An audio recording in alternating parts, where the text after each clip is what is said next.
Wala naman sa isip ko na magiging ganito.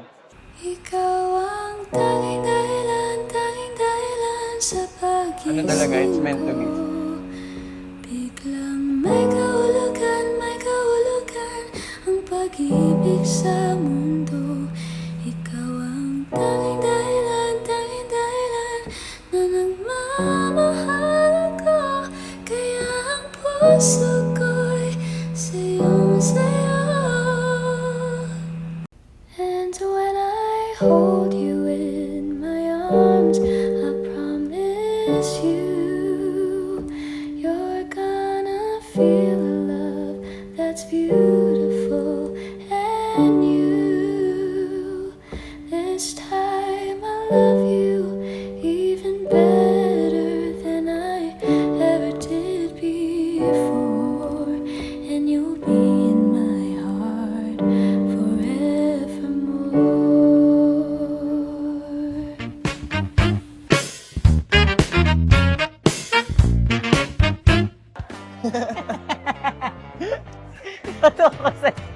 Natatawa ko sa'yo.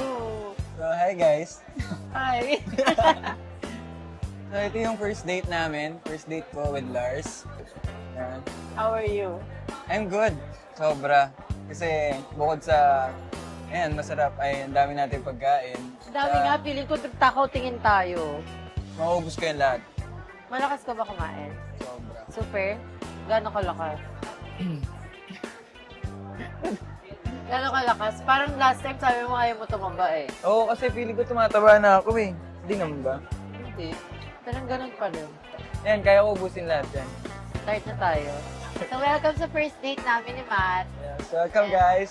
Yan. Bantayan niyo lang kasi ako Oo. kumain. Enjoy lang namin yung food at dyan lang kayo.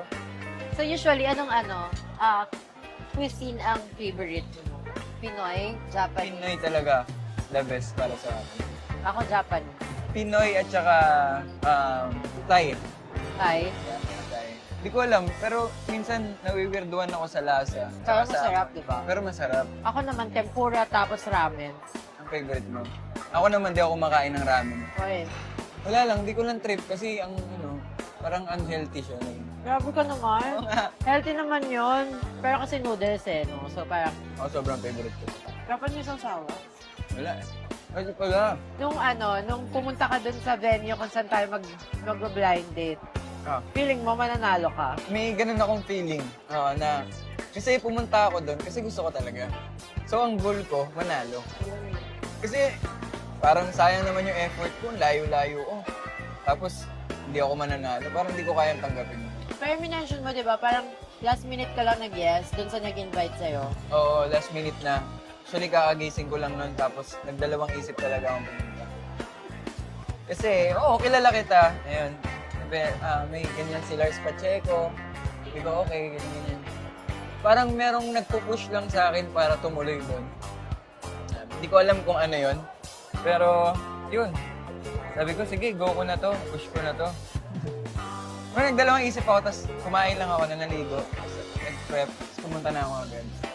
Wala naman sa isip ko na magiging ganito. Eh pero, anong initial reaction mo na parang, okay, napili ka na, ganyan. Tapos magde-date talaga tayo ng totoo, ganun. Hindi, wait lang. Ako muna magtatanong. Eh, ako muna, sagutin mo muna yun. Sige. Nung nalaman kong may date, syempre nagulat ako. Pero gusto ko din. Kasi syempre, gusto pa kita makilala ng mas malalim. Ano yun? Kasi, hindi Weh. Oo. Parang hindi ka naniniwala. Okay. Ako naman magtatanong. Okay. During nung blind date, wala ka talagang idea, wala ka talagang parang may nag-clue ba sa'yo na ako yung piliin mo or ano? Wala, kasi dumating ako doon, parang ang call time, di ba, 12? Oo. So parang dumating ako doon mga 11:30. Tapos mga alauna na, wala pang dumadating kahit isa sa inyo. Ganun, magti-3 na. Sabi ko, wala yata gusto makipag-date sa akin. Grabe, ganyan. So parang pumasok lang si Sir David, then parang andyan na si Matt, saka si Benedict. Ganun, so nag-ano lang yung pangalan mo, like parang Yun yung natandaan mo? tumatak lang, oo, ganyan. Kasi nung nagsalita ka na okay naman, tapos parang confident ka naman. So parang, ay, kasi ito pa yung maaga dumating kanina. So parang okay. Okay, gusto niya talaga. Naramdaman mo namang gusto ko. Sa mga sagot ko, gano'n. Pwede mo kasi sabihin sa sagot mo gusto mo, pero sa loob-loob mo, gusto mo lang manalo dun sa game. Like parang competitive ka lang, gano'n. Hindi lang basta gusto ko manalo dun sa game. Kasi parang, alam mo yun, ikaw na yan eh. Eme ka. Hindi, wala lang. Eme. Para sa akin, gusto ko talaga manalo dun. Kaya naging sobrang competitive ako that time. Kasi yung mga kasama ko nun, sabi ko, wala, kayang-kaya ko itong mga to. Ito pala question ko. Ito. Ah, Naisip ko lang. Okay, sige, let's say after. Parang, natapos na yung game, wala lang. Ganon, wala ka anything. Ipa-follow mo ako sa sa mga social media ko. kung di kita nakilala, ganun. Hindi, I mean, kung nanalo ka, okay, and ikaw yung nanalo dun sa game. Tapos walang date after, wala na. Basta for the vlog lang yung araw na yun. Oo, follow kita. Bakit? Tsaka yung message kita, feeling ko, kahit walang kahit di naman matuloy yung date, siyempre, i-date pa rin kita. Weh. Oo. Hindi, pero papalo ko siya sa follow kita sa mga social media mo. Ikaw yun. Baka pag nag-follow ako, hindi ka naman mamansin. Baka feeling ko rin after no, ba? Susto ko na yung Yung? social media ko. Wow. Kasi Ilang beses ka na nakipag-blind date sa buong buhay mo? first time ko yun. First time ko yun. Really? Hmm. Ako din, my first time. Wow. Like usually kasi makikipag-date ka, nakausap mo na, di ba? Kaya, Naano lang ako, parang unbelief mo. pero considered siya as di ba? Organic encounter. Oo naman. No? Oo. Ano talaga, it's meant to be. Oo nga. Ako naniniwala ako dun. Ikaw. Hindi kasi alam mo kung bakit nabuo yung ganon. Oh. Like, parang sabi ko lang kasi, parang gusto ko yung YouTube ko, gusto ko siya mabuhay ulit. Like parang gusto ko siya mag-uploadan ulit, ganyan. Sabi ko, ano ba? Tapos parang bilang umano sa isip ko, okay nga pala Valentine's season, so why not parang blind date, ganyan. So yun. Tapos ayan ka na. Kaya ikaw talaga nakaisip. Oh. Tapos parang, Like, hindi ka naman yung napilitan, gano'n. the idea ko yun eh. Sabi ko nga, pag walang pumunta, I mean, wala tayong mahahanap. Kasi ako, alam naman ako yung maghanap. Kasi yun. So, yung mga friends ko, sila David, sila Ben. Tapos, Galing, no? kinabukasan na yung isushoot yung vlog, hindi pa sila nag-update sa akin. Ngayon ka siguro wala. Anong buti talaga tinawagan ako. Paano kung hindi? Sino kaya napili ko dun sa mga yun kung wala ka dun? Oh, feeling mo, sige, hindi yung magandang tanong. Kung wala ako dun, sino yung mapipili mo? Yung feeling mo na, ito, ganito, ganito. Feeling ko hindi matutuloy yung vlog. Good. Yung vlog na blind date? Oo.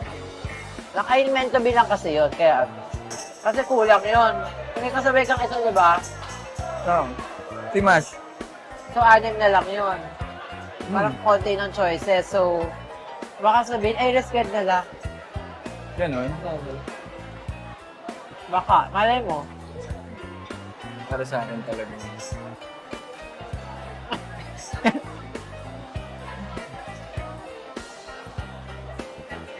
Sarap ng food nila. Harap. Alam niyo ba kung nasan kami? Hmm? Alam ba nila? Tatanong ko sila kung alam nila nasan tayo. Saan ba tayo? Wala nila. Pag nawalaan nyo guys, meron kami tinago 1,000 dito sa ilalim ng lamesa. Pag nawalaan nyo, pag alam nyo kung saan to, puntahan nyo yung lamesa na to. Correct. Sarap. So, Pero full na ako eh. dako. Do you drink alcohol? Oo. Pero hindi naman, like, Gaano kalala? ako na, inamin ko naman, parang, may talaga ako sa alak. Same. Eh? Gaano ka malakas ka ba? Baka quick ka. Wow! Promise malakas ako uminom. Ako, ewan ko. Siguro, umaabot lang naman ako ng umaga. Malakas na ba yun? Ako kasi hapon hanggang hapon. Okay, sige. Mas malakas ka na. Malakas ako. Mas malakas ka na. Anong mga alakan natin dyan? Ako, favorite ko. Nag-start kasi ako minom. Nag-start ako natuto mag-inom. Sa gin talaga. Gin tapos MP. Yun yung mga una ko natutunang inumin. Huwag mo na alamin kung ilang taon ako nun. Pasaway ka siguro. Hindi Feeling ko naman. pasaway siya. Promise. Sobrang bait ko. Sa mga nakakilala sa akin, sobrang bait. Ikaw, anong favorite na iniinom mo? Alfonso. Sarap, no? Scope? Pero pag walang pera, gin lang. Kaya na yan. Hindi, kahit nga may pera, masarap talaga yung gin eh. Pag hindi nagtitipid, Alfonso para walang templa-templa, di ba? So, abangan nyo yung next vlog namin, guys. Yung magme-makeup siya ng kada makeup niya, iinom siya. Wow. Alam mo yun? Ano? One makeup, one shot. Oh, yan. One shot. Okay? So, yun. One shot, one makeup challenge. Oo. Ganon. Sa'yo mo kaya gawin yun? Dapat ikaw mag-makeup sa akin. Pwede. Kaya mo ba? Mm. Anong talent mo? Kumakanta, tsaka sumasayaw. We? Mm. Sample mo. Sample natin. Gusto mo samples? Sayaw. Ganon. Kumakain, sayaw. Sayaw ka doon, nakbili pipicture ang kita. Pag yan ginawa ko. O di magaling ka. Pwede ka na mag-artista. Pero ikaw, anong talent mo? Pakyut. Magpakyut. Pero di ba may sinalihan ka before? Yan, meron ako sinalihang competition. Dalawa na. Yung una, ano siya, parang nagbubuo ng, di ba, uso sa Pilipinas ngayon yung P-pop, ganyan. So, dati, pangarap ko yun. Sabi ko, parang gusto ko ng grupo. Parang gusto ko mapasama sa isang grupo, tapos mag-perform, ganyan. So, 2022, may kumontak sa akin para mag-audition sa isang reality show. Sa TV5 pa yon, yung top class. Eh, hindi ako nanalo doon. Tapos, after nun, 2022, natapos siya ng 2023. Ay, hindi, 2022. 2022 din, after ko matanggal, naglabas si ABS-CBN ng isang reality show din, survival show. Tumali din ako, Anong show yan? Dream Maker. Yan. Tumali din ako doon. Kaya ako, minsan, naisip ko, sawang-sawa na talaga ako mag-competition kasi nakakapagod. Etong Dream Maker, sabi ko, gusto ko manalo. Pero mukhang, hindi na inabot eh. Pero thankful and grateful pa rin ako na naging part ako nun. Saka I mean, nagawa mo yung gusto mo, di ba? Yung singing tsaka dancing, pang ilan siya sa mga priority mo? Yung singing and dancing? Top ba siya? Pangalawa ba siya? Yes, top siya. Ikaw, Ano ako? kwentuhan mo naman ako sa mga pageant na sinalihan mo before. Like, Well, I start- paano ka nag-start? Ganun. Yeah, I started 2015, 2016, ganyan. Ilang taong ka nun? Pero mga 18, gano'n, 16. Sa mga gano'n. Diba usually, yung mga barangay, tsaka mga town, lagi sila may mga fiesta, di ba? Yung Almost big every month. So gano'n, I started sa mga gano'n. Mga fiesta, mga barangay, ganyan. So yun, Tapos, pero... Ay, sorry. Putulin lang kita. Alam mo yung tito ko, hindi ko pa siya tito, ninong ko, si Ninong Bernard, sabi niya, Matt, ayan, nakita niya tayo na magkasama. Isa siya sa nag-host, siya yung host nyo. Yung nanalo ka sa isang parang barangayan. Oh, really? Oo, sabi ko, talaga ba? So yun, doon ako nag-start. And then, first big pageant ko was 2018, Super Serena, sa Itbulaga. So di ako nanalo doon, naiyak ako. And right after, parang ano ko yun, frustration. Kasi parang lahat ng nilaban ko sa mga barangay, practice ko yun para doon. So hindi ako nanalo. Parang wasted Pero pang lang. ilan ka nun? Umabot? Wala. Semi-finalist. Kasi ko alam, parang after a month, may Miss Q&A, o sumali ulit. Showtime. Yun. So, doon ko napatunayan na parang pag natalo ka sa isa, doesn't mean na talo ka na forever. Ah, So, I won second runner-up, tama yun. 2018. Kasi pandemic, ganyan, I thought end na ng pageant career ko, gano'n. Tapos 2023, I joined again. With Saan? International Queen naman. So, I won and then represented Philippines sa Thailand. Ganun. Tapos yun. Sobrang galing niya, no? Pero ikaw, have you tried pageant? Ayoko talaga. Feeling ko, hindi siya para sa akin. Hindi ko nakikita yung sarili ko dun. Pero ilang taon ka? Wait lang, kasi tagal namin nag-usap. Ilang taon ka na ba? 16. 16. Tanda mo na, 14 lang. 24. So you can call Ikaw? me ate. Ayoko ng ate. I'm 28 na eh. Call me mommy. Ayoko. Ay ko. Call me ate. Ayoko ng ate. Ano gusto mo? Ayoko ng mami. Ano?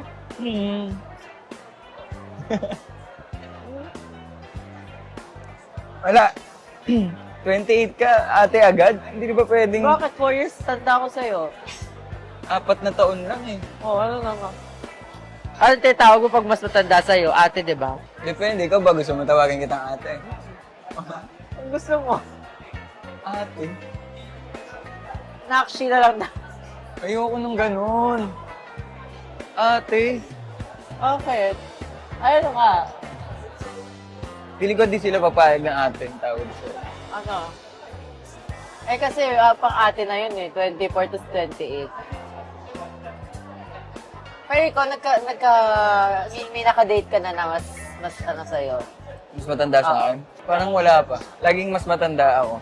Ayun pala eh. Ay hindi, meron pala isa. 1 taon lang naman yung tanda niya sa akin. So 25 siya. Oo, ganun.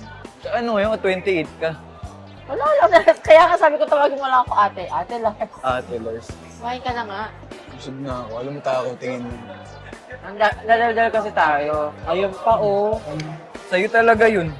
Yun yung chicken, baliw. Ay, sabihin ko birthday mo.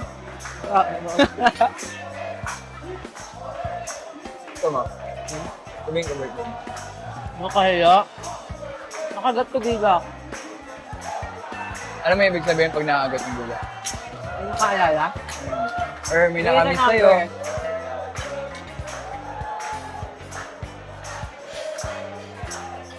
Three. Ano? 3. ABC. Aray ko. Oh, Lalo kong tingnan. ganun nga yun pag may nakaalala sa'yo. Mamaya magde-dessert pa tayo eh. Ayun natin tanong-tanong.